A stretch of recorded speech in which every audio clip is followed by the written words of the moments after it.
There's often a negative association with the word sacrifice, but I'd like to change that throughout the duration of today's video.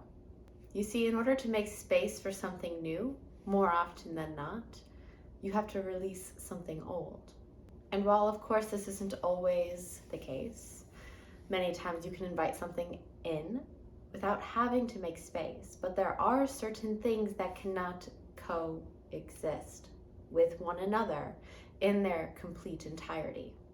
Self-deprecation and unconditional love, procrastination and productivity, health and illness.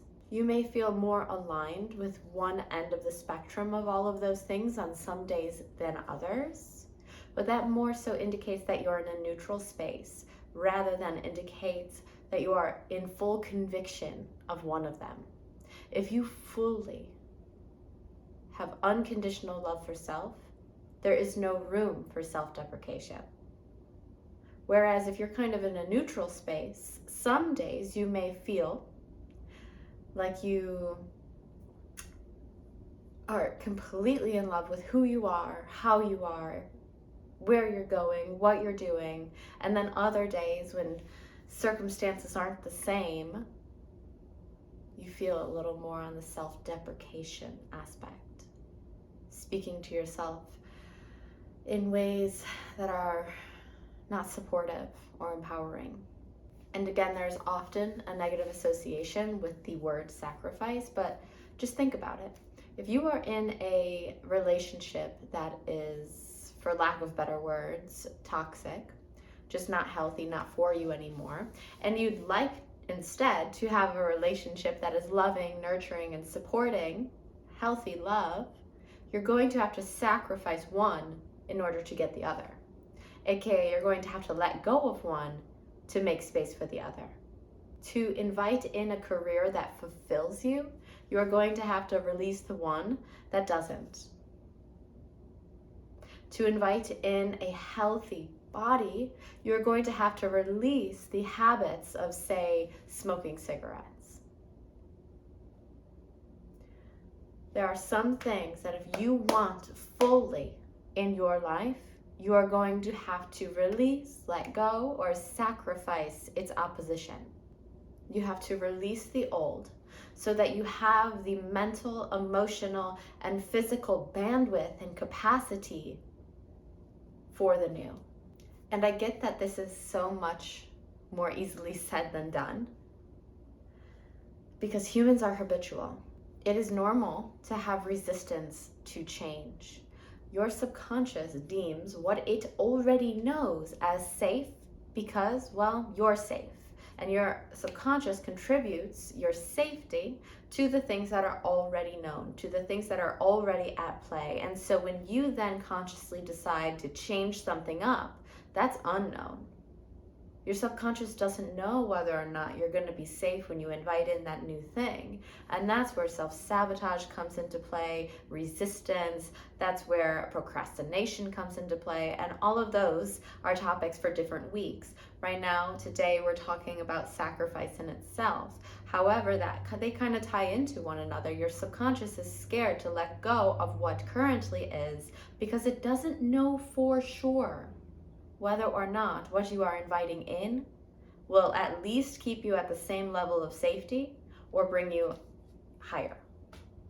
It is up to you to become your own parent, your own advocate, your own authority, your own cheerleader. Your conscious self, the part of you that desires growth and evolution and newness, has to have this loving relationship with the part of you that is fearful to release what is, your subconscious mind. And it very much is like a dialogue of a parent and a child within the mind, within the self, while this is happening. Most people don't have that type of dialogue. They kind of just put their power behind whatever thought is in the forefront of their mind. But it is time now to notice the types of thoughts that are fearful of new and speak to them as if they were a child and you are the parent trying to console their fear. And the journaling prompts today are going to help walk you through doing that and how to do that. the journal prompts today will help you clearly create a vision of what you'd like to call in, that you know exactly what to say yes to and no to in the future. So clearly described that even the part of you that is fearful of the new is excited for the new. If you are allergic to almonds and you know this, it is very easy for you to say no to the almonds, right? However, when people don't take that level of clarity and put it in place when it comes to aspects of self or desired ways of being or living, when you clearly define what type of relationship you'd like to be in, it is very easy to say no to people who don't meet or match that. And now we are going to do that with aspects of self, aspects of life, the inner and the outer, the non-tangible and the tangible. We're going to clearly define what it is you want, why you want it, how it will better your life, and steps you can take to get there, so that it is very easy to say no to things that don't align with how you're going to get there. And it is more graceful and easeful for the part of you that fears the unknown and fears the new to be on board with this plan. It'll make it more harmonious. You'll eliminate procrastination and self-sabotage. I almost said self-sacrifice. We ain't doing that, but we are going to sacrifice some stuff. Some stuff we don't need anymore. But almost just as importantly, not only will we be doing this through the journaling prompts and of course the meditation as well, but we're going to be honoring what once was. Because more often than not, it served you well at some point. Perhaps you were neglected in your childhood and you had to develop this hyper independence. That served you well then. But now it is causing you to not be able to create deep, genuine connections with friends or potential partners.